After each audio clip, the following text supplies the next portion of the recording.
अस्सलाम वालेकुम my dear students, my name is Hasan Raza. उम्मीद करता हूँ आप तमाम स्टूडेंट्स बखैर आफियत हैं। माय डियर स्टूडेंट्स, आज के इस लेक्चर में हम अपने रिव्यू क्वेश्चंस को डिस्कस करेंगे। रिव्यू क्वेश्चन नंबर 4 और 5 इस लेक्चर में डिस्कस किए जाएंगे। तो चलिए स्टूडेंट्स, बगैर किसी ताख़ीर के चलते हैं अपने वाइट बोर्ड की तरफ। ये रहा हमारे आज के लेक्चर का पहला review question. Review question chapter number 17 का है 17.4। चलिए स्टूडेंट्स, पढ़ते हैं और सॉल्व करने की कोशिश करते हैं। देखते हैं हमसे क्या पूछा जा रहा है। Dear students, question says differentiate. तो डिफरेंशिएशन के सवालात हमेशा से इम्पॉर्टेंट होते हैं। Differentiate between the primary memory and the secondary memory. तो हमें किस में फ़र्क रखना है dear students? Primary memory of computer में और सेकेंडरी मेमोरी ऑफ कंप्यूटर में। तो स्टूडेंट्स चलिए थोड़ा सा डिटेल से एक्सप्लेन करते हैं और पॉइंट्स बनाते हैं कि what is the difference between the primary memory and the secondary memory. Let's write primary memory. Dear students, primary memory क्या होती है? ये बहुत इंपॉर्टेंट बात है। What is meant by primary memory? ये वो मेमोरी है जो कंप्यूटर का प्रोसेसर डायरेक्टली एक्सेस कर रहा होता है।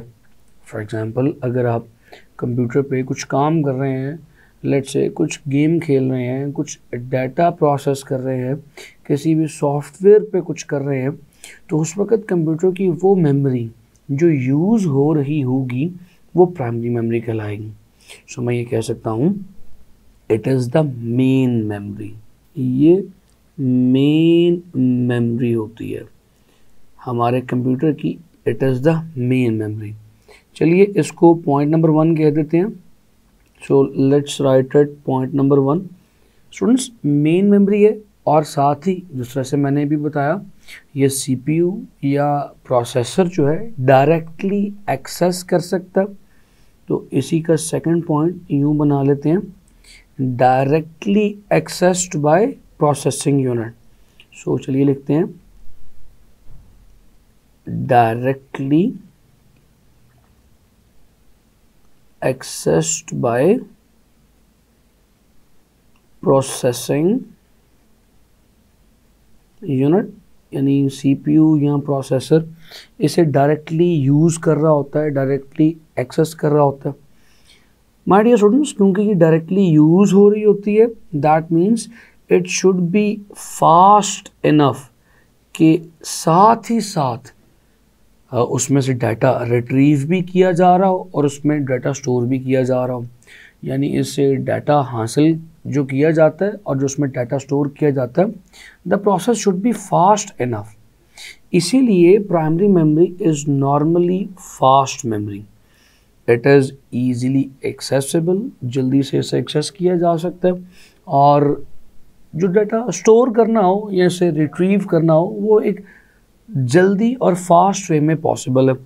सो आप यहाँ पर ये कह सकते हैं it's interaction with the micro processor is fast. चलिए पॉइंट लिखते हैं, it's interaction with micro processor is fast। My dear students, ये फास्ट होती है, easily या directly accessible है, इसीलिए ये expensive भी है। So my dear students, it is expensive, महंगी भी है, और महंगी है तो ज़ाहिर है ये कम होगी, यानी इसकी जो स्टोरेज कैपेसिटी है वो सेकेंडरी मेमोरी की निस्बतन थोड़ी सी लेस होती है। So the storage capacity is less. चलिए 5th पॉइंट लिखते हैं, storage capacity is less as compare to the secondary memory. और most important thing is it is volatile. So it is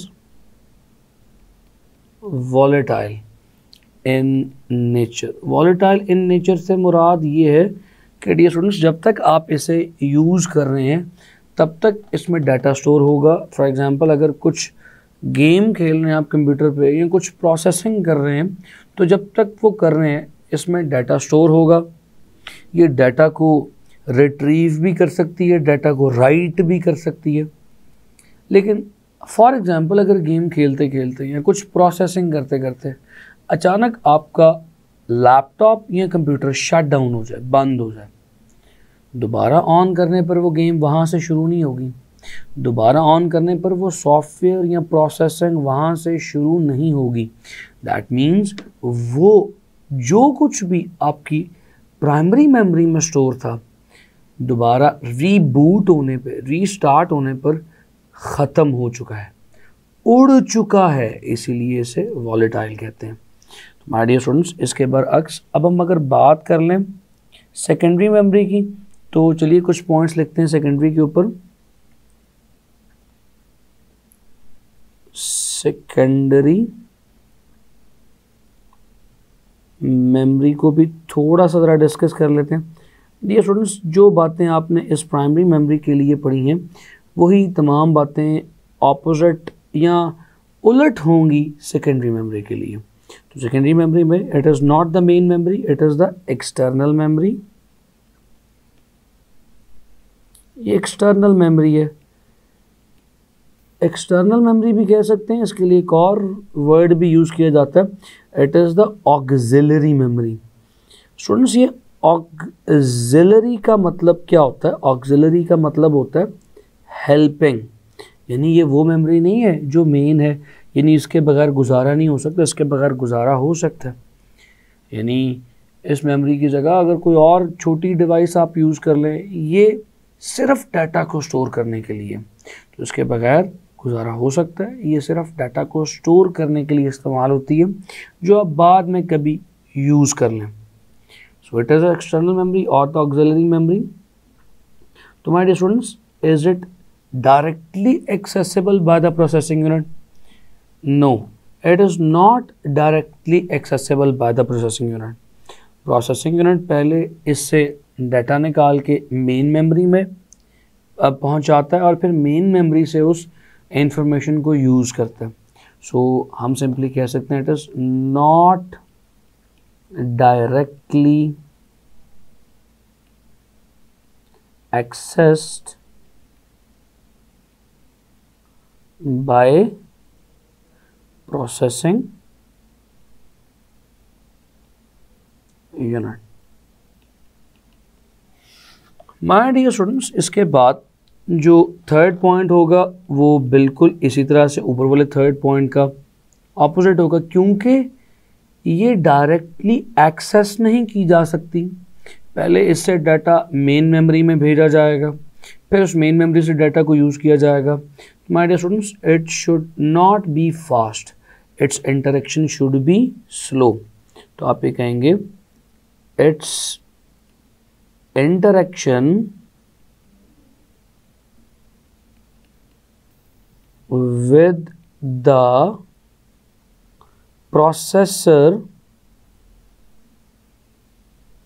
is। My dear students, चलिए ये तो 3 points हो गए, बाकी यहाँ पर एक छोटी सी लाइन ड्रॉ करते हैं और कुछ पॉइंट्स जो रिमेनिंग है वो यहाँ पर लिख देते हैं। So my dear students, 3 points के बाद बाकी 4th पॉइंट क्या आएगा? क्या ये भी वैसे ही हमारी मेन मेमोरी की तरह एक्सपेंसिव होगी? तो ये वैसे मेन मेमोरी की तरह एक्सपेंसिव नहीं होती, नॉट दैट मच एक्सपेंसिव, क्योंकि उतनी स्लो है, उतनी फास्ट भी नहीं है और ऑक्सिलरी मेमोरी है, तो इसलिए ये इतनी एक्सपेंसिव भी नहीं होती। हाँ, लेकिन इसकी स्टोरेज कैपेसिटी ज़्यादा होती है, क्योंकि इसका काम बल्क में चीज़ों को स्टोर करना है, डाटा इन्फॉर्मेशन को स्टोर करना है। So its storage capacity is huge. तो चलिए लिखते हैं its storage capacity is high. ये ज़्यादा इंफॉर्मेशन को स्टोर कर सकती है as compare to the primary memory. My dear students, now the next difference is ये वॉलेटाइल नहीं होती। यूज़ करते हुए जो डाटा इसमें स्टोर है वो इसमें परमानेंटली स्टोर है जब तक कि यूज़र इसे खुद डिलीट ना कर दे। So it is non volatile in nature. If somebody wants to remove the data permanently, तो वो जब खुद रिमूव नहीं करेगा तब तक डाटा रिमूव नहीं होगा। जब यूज़र खुद डाटा को रिमूव करता है तब ही होता है। चलिए स्टूडेंट्स, अब क्योंकि आपने डिफरेंस पढ़ लिया तो दोनों की ज़रा एक एक एग्जाम्पल देख लें। इसमें प्राइमरी मेमोरी की कॉमन एग्जाम्पल है रैम एंड रोम। तो RAM is the primary memory, ROM भी डियर स्टूडेंट्स प्राइमरी मेमोरी ही होती है, लेकिन वो एक स्पेशल केस है, वो वॉलेटाइल नहीं होती। जनरली प्राइमरी मेमोरीज वॉलेटाइल होती हैं, लेकिन रोम इज़ नॉट वॉलेटाइल। और इसी तरह से अब यहाँ पर सेकेंडरी की एग्जांपल देख लेते हैं। तो my dear students, what are the examples of the secondary memories? Students बहुत कॉमन से एग्जांपल है हमारे कंप्यूटर की हार्ड ड्राइव्स, हमारे कंप्यूटर की जो हार्ड डिस्क्स हैं वो भी एक सेकेंडरी मेमोरी है। फ्लॉपी डिस्क, फ्लैश ड्राइव्स, ये सारी की सारी सेकेंडरी मेमोरीज हैं। जिसे यूएसबी कहते हैं आप, उसे फ्लैश ड्राइव कहा जाता है टेक्निकल लैंग्वेज में। सो फ्लैश ड्राइव्स, हमारी बुक में जो हमने पढ़ा था फ्लॉपी डिस्क, इसी तरह से ऑप्टिकल डिस्क। ये स्टूडेंट्स ये जो ऑप्टिकल डिस्क है इसे सीडी भी कहते हैं, कॉम्पैक्ट डिस्क जैसे आपने सुना होगा। और इसी तरह से मैग्नेटिक टेप्स, मैग्नेटिक टेप्स ये भी इसी की एग्जांपल्स में शामिल हैं। तो चलिए इनको मार्क कर लेते हैं, नंबर दे देते हैं। 2, 3 और ये 4 एग्जांपल्स आपने इस सेकेंडरी मेमोरी की देख ली। उम्मीद करता हूँ कॉन्सेप्ट समझ आया होगा और आपको ये भी पता चल गया होगा कि आपने इसको लिखना कैसे। मूव ऑन करेंगे अगले क्वेश्चन की तरफ। माय डियर स्टूडेंट्स, ये रहा हमारे आज के लेक्चर का नेक्स्ट क्वेश्चन। क्वेश्चन है नेम, आपने नाम लिखने हैं डिफरेंट इंफॉर्मेशन स्टोरेज डिवाइसेस। कुछ मुख्तलिफ इंफॉर्मेशन स्टोरेज डिवाइसेस के नाम लिखें एंड डिस्क्राइब देयर यूजर्स, और इनके यूजर्स भी थोड़ा सा एक्सप्लेन करें। ज़ाहिर है अगर एक से ज़्यादा स्टोरेज डिवाइसेस मार्केट में अवेलेबल हैं तो यकीनी बात है कि इनके यूजर्स भी डिफरेंट होंगे। स्टूडेंट्स, आपके सामने स्क्रीन पर आपको कुछ डिफरेंट स्टोरेज डिवाइसेस दिखाई दे रही हैं। The first one is USB. USB जिससे आप बखूबी वाकिफ़ हैं, नॉर्मली ज़िंदगी में हम बहुत सारा डाटा ट्रांसफ़र करने के लिए इसे आमतौर पे यूज़ किया करते हैं, कॉमनली यूज़ किया करते हैं, फ्रीक्वेंटली यूज़ किया करते हैं। इस यूएसबी का टेक्निकल नेम फ्लैश ड्राइव है। डियर स्टूडेंट्स, तो ये रहा पहला नाम फ्लैश ड्राइव। स्टूडेंट्स, इसे फ्लैश ड्राइव इसलिए कहते हैं क्योंकि ये बहुत स्पीड से, बहुत इजीली थोड़े बहुत छोटे मोटे डाटा को ट्रांसफ़र करने के लिए इस्तेमाल होती है। स्टूडेंट्स, ये पोर्टेबल है। पोर्टेबल से क्या मुराद है? आप इसे कभी भी कहीं भी लेके जा सकते हैं, साइज़ में छोटी है, इंस्टेंटली आपका डाटा कंप्यूटर में ट्रांसफ़र करने के लिए या कंप्यूटर का डाटा आपको डिलीवर करने के लिए इसे यूज़ किया जा सकता है। So it is portable, easy to use, it can handle small data 2 GB, 4 GB, 8 GB, 16 GB तक के डाटा को आप इसे ट्रांसमिट या ट्रांसफ़र कर सकते हैं एक जगह से दूसरी जगह। स्टूडेंट्स, उसके बाद आती हैं कैसेट्स, जो आप स्क्रीन पर यहाँ पर देख रहे हैं। These are the audio cassettes. Dear students, ये जो ऑडियो कैसेट्स हैं बिल्कुल इसी तरह की वीडियो कैसेट्स भी मार्केट में अवेलेबल हैं। जो आप इस वक्त देख रहे हैं ये ऑडियो कैसेट्स हैं। ये ऑडियो डाटा को, ऑडियो इंफॉर्मेशन को स्टोर करने के लिए इस्तेमाल होती हैं। फॉर एग्जांपल, आपके मनपसंद गाने, आपके मनपसंद वॉइस डॉक्यूमेंट्रीज इस ऑडियो कैसेट में स्टोर हो सकती हैं। जब आप चाहें इसे प्ले करके देख सकते हैं। इसी तरह से वीडियो कैसेट्स भी मार्केट में अवेलेबल हैं। ये वीडियो कैसेट्स वीडियो इंफॉर्मेशन को स्टोर करती हैं। आप वीडियो इंफॉर्मेशन को जब चाहें प्ले करके देख सकते हैं। स्टूडेंट्स, जिस तरह से मैं हमेशा कहा करता हूँ कि मॉडर्न डे टेक्नोलॉजी को समझने के लिए आपको पुरानी टेक्नोलॉजी का इल्म होना बहुत ज़्यादा ज़रूरी है। आप मॉडर्न डे की टेक्नोलॉजी को पुरानी टेक्नोलॉजी का इल्म लिए बगैर नहीं सीख सकते, नहीं समझ सकते। इसीलिए ये ऑडियो कैसेट्स और वीडियो कैसेट्स का तस्करा यहाँ पे करना बहुत ज़्यादा ज़रूरी है। ऑल्दो कि ये ऑब्सलीट हो चुकी हुई हैं, ऑल्दो कि ये अब मार्केट में नहीं मिलेंगी, यूज़ नहीं होती, लेकिन फिर भी इन्हें इसीलिए पढ़ा जा रहा है कि हम यहाँ से शुरू हुए हैं। हमने ऑडियो वीडियो कैसेट्स पहले डेवलप की, फिर डाटा की स्टोरेज बहुत ज़्यादा डेवलप होती गई। अब हम USBs यूज़ किया करते हैं डाटा के ट्रांसफ़र के लिए, डाटा को एक जगह से दूसरी जगह लेके जाने के लिए। माय डियर स्टूडेंट्स, इसके बाद अगर आप अगली डिवाइस देखें, so that is the floppy disk. What is meant by floppy disk? ये फ्लॉपी डिस्क क्या है? डियर स्टूडेंट्स, फ्लॉपी डिस्क भी इसी तरह से एक डाटा स्टोरेज डिवाइस है, लेकिन ये डाटा स्टोरेज डिवाइस भी ऑब्सलीट हो चुकी है। ये डाटा स्टोरेज डिवाइस भी अब आपको मार्केट में नहीं अवेलेबल, नहीं मिलेगी, बहुत कम अवेलेबल है। इस छोटी सी डाटा स्टोरेज डिवाइस से भी हम डाटा को एक जगह से दूसरी जगह ट्रांसमिट कर सकते हैं। यूँ समझ लीजिए कि ये एक कॉम्पैक्ट डिस्क ही की तरह काम करती है, मगर इसकी data storage capacity compact disc CD से बहुत कम है, काफ़ी कम है। जस्ट 5 मेगाबाइट्स, 3 मेगाबाइट्स या 6 मेगाबाइट्स या 12 मेगाबाइट्स ज़्यादा से ज़्यादा की इसकी स्टोरेज कैपेसिटी होती है। माय डियर स्टूडेंट्स, इसीलिए अब इन सब की जगह USB ने ले ली हुई है। मोस्ट कॉमनली आपको मार्केट में इजीली अवेलेबल USB या फ्लैश ड्राइव ही दिखेगी या मिलेगी। इसके बाद जो आपको नीचे नज़र आ रही है, that is the compact disc. Dear students, what is the compact disc, जिसे हम CD भी कहते हैं। माय डियर स्टूडेंट्स, ये जो CD है ये ज़ाहिर है audio cassette, video cassette, floppy disk से ज़्यादा डाटा स्टोर करती है।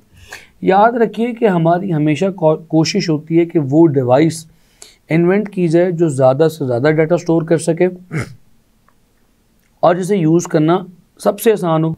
तो इसीलिए फिर ऑडियो वीडियो कैसेट्स के बाद, फ्लॉपी डिस्क्स के बाद जो डिवाइस मार्केट में आम हुई, it was the compact disc. Compact disc के बाद एक और इसी तरह की, एक इसी सेम टेक्नोलॉजी पर काम करने वाली डिवाइस DVD, जैसे ये CD है वो DVD है, ये स्टूडेंट्स वो कॉमन है। उसकी data storage capacity compact disc से भी ज़्यादा थी। वो भी ऑडियो वीडियो डाटा स्टोरेज करने के लिए, वो भी ऑडियो वीडियो डाटा स्टोर करने के लिए, डॉक्यूमेंट्स स्टोर करने के लिए इस्तेमाल की जाती रही है। My dear students, last but not the least, जो आज भी यूज़ हो रही है, हम सबके कंप्यूटर्स में इस्तेमाल हो रही है, that is this hard disk drive, जिसे नॉर्मल लैंग्वेज में HDD भी कहते हैं। डियर स्टूडेंट्स, ये जो हार्ड डिस्क ड्राइव है ये हमारे कंप्यूटर का मेजर डाटा स्टोर करती है। हम सब कंप्यूटर्स के अंदर इस हार्ड डिस्क को लगाते हैं ताकि मेजर डाटा कंप्यूटर का आप इसमें स्टोर कर सकें। आपकी सारी फाइल्स, तमाम ऑडियोज़, तमाम वीडियोस इसी हार्ड डिस्क ड्राइव में स्टोर होती हैं, जो बाद अज़ां इस्तेमाल के लिए इसी हार्ड डिस्क ड्राइव से रिट्रीव की जाती हैं। तो माय डियर स्टूडेंट्स, ये हैं कुछ मेजर इंफॉर्मेशन स्टोरेज डिवाइसेस जो इस चैप्टर में डिस्कस की गई हैं। इनके नाम और इनके थोड़े थोड़े से यूजेस मैंने आपके साथ बारी बारी शेयर किए। उम्मीद करता हूँ आप लोगों को समझ आई होगी। माय डियर स्टूडेंट्स, आज के इस लेक्चर में डिस्कस किए जाने वाले सवालात मैं उम्मीद करता हूं कि आप तक पहुंचे हैं, आपने समझे हैं। अपना बेइंतहा ख्याल रखें। आपसे मुलाकात करूंगा अगले लेक्चर में कुछ नए सवालात के साथ। सी यू नेक्स्ट टाइम। खुदा हाफिज़।